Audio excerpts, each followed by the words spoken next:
It's finally happened. Victor Gyökeres to Arsenal. Here we go.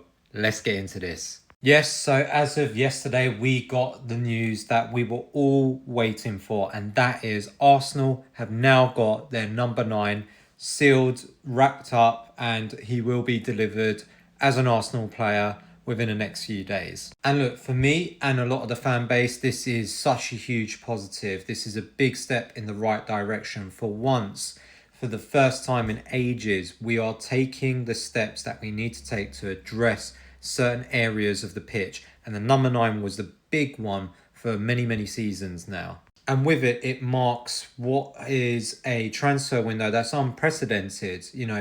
This marks, I think, the 5th transfer so far announced by the team, by the club, and we've still got Mosquera to go and the potential of a 7th signing. So these are all statements that the club are making. They're backing the manager, they're backing themselves, and we are going into next season with the potential of not reliving basically what we went through in the season last season. And look, one thing I want to address is people having their question marks.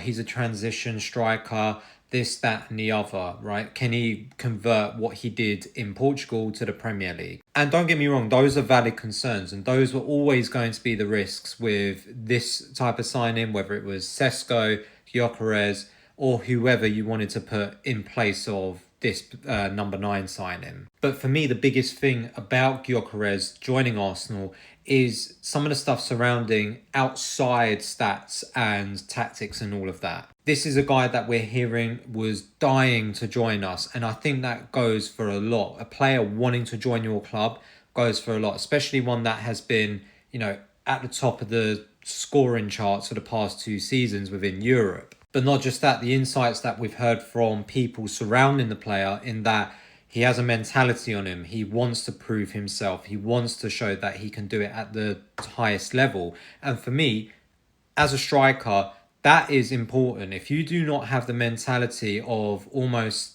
that killer instinct, then I think you lose half the battle. For me, I lent more towards the Gyökeres side of things in terms of when we were talking about Sesko or Gyökeres. So for me, this is a signing that I am ecstatic to see happen, and I'm finally seeing it happen, and as are you, my fellow Gunners. So yeah, it's official. The agreement's there. All it needs to be is his medical done, the paperwork signed, sealed and delivered, and then hopefully we will see him join the rest of the team in the pre-season tour in Asia.